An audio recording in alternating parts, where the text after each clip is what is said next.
салом дӯстон, хуш омадед ба канали оилавии мо.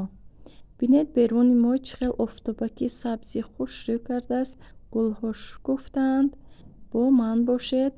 Имрӯз влогро аз уту кардан, яъне дарзмол кардан оғоз мекунам.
дар ин ҷо бошад камтар билиши пухтам бо капуст яъне карам ва гӯшт. хело болаззат омад. боз ҳам мулоими, дарунаш ҳам сочни. Чӣ хеле ки дида истодед. бинед чӣ хел мулоим омадааст. хел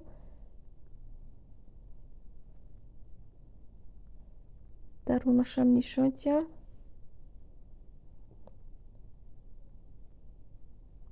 бинед хело болаззат аст. ва дар ин ҷо бошад бегаҳ шуд, соат 8 бегаҳ ва мо ба хонаи додарам рафта истодаем, барои он ки ҳозир падару модарам омада расиданд ва мо бошем ба дидорбинии онҳо рафта истодаем. хонаи додарам он қадар ҳам дур нест, лекин мо бегаҳ шуд, барои ҳамин бо таксӣ рафта истодаем ки ҳозир шаб мешавад, камтар шинем. боз омаданд дар корхона.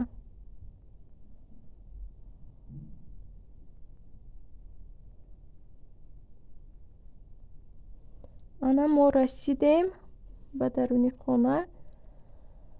даромадем ва дар ин ҷо падару модарам нишастанд бо меҳмон, 1-2 нафар меҳмон ҳам дорем ва дастархонро янгам оростанд. камтаракак мешинем, суҳбат мекунем ва боз оҳиста оҳиста ба хона меравем.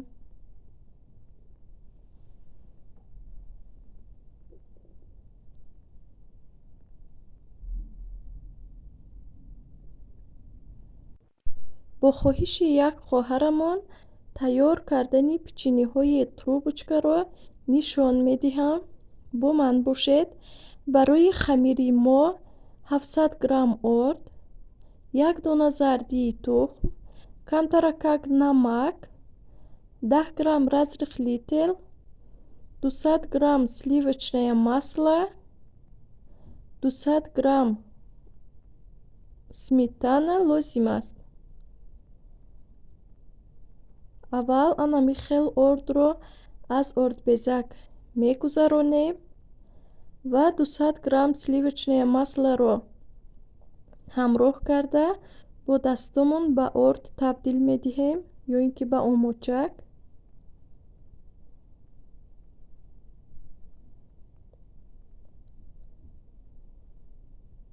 агар сливочное маслоро аз холодильник гирифта бошед, метавонед аз тёрка яъне трубтароша гузаронед.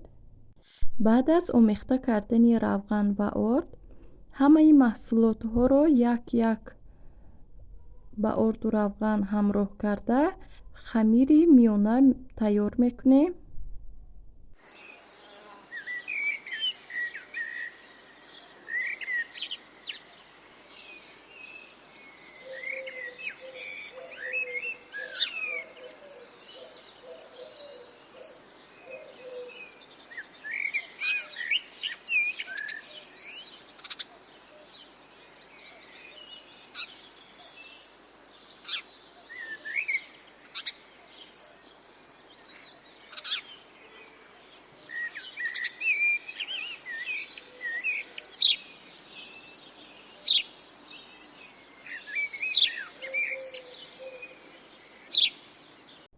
на хамири мо ҳам тайёр шуд. ба ду қисми баробар тақсим карда звола гирифта мемонем то ин ки дам гирад.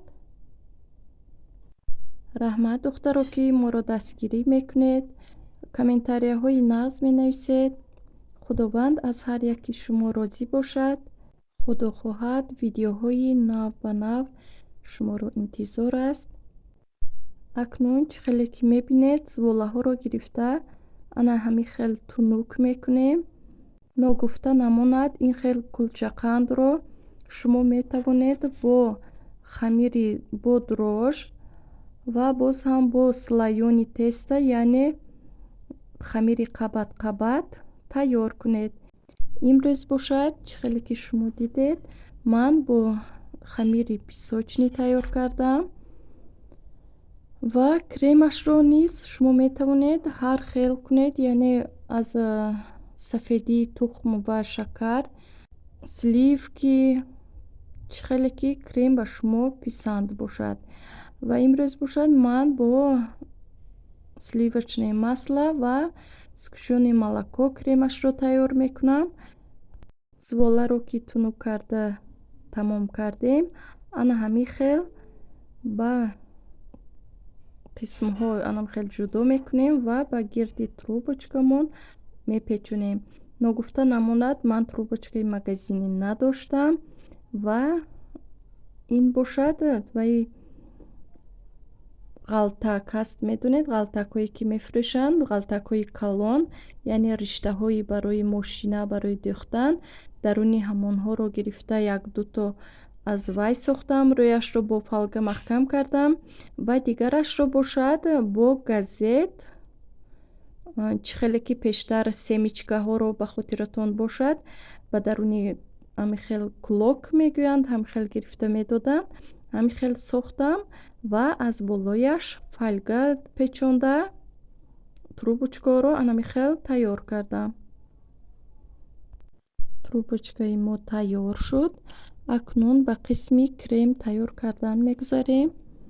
дар ин ҷо 250 грамм сливочное маслоро ҳамин хел то сафед шуданаш миксер мезанем. баъд аз он 150 грамм сгущёное молокоро ҳамроҳ карда 2-3 дақиқаи дигар лат мезанем ва ба даруни гулмона гирифта ба трубочкаҳои тайёршуда мерезем. чӣ хеле ки гуфтам, кремашам бо хоҳиши шумо. ин крем духтаро барои як порсаш ва трубочкаҳо бошад бисёранд, ман 2 порс кардагиам. шумо кремро метавонед, масалан агар ки 250 грамм сливочное масло бошад 400 ё ин ки 500 грамм кунед ва сгущёное молокоро низ як баробари дигар зиёд кунед. шумо низ метавонед чунин кулчақандҳоро дар хонадони худ тайёр кунед. умедворам ба ҳамаи хонавода писанд меояд.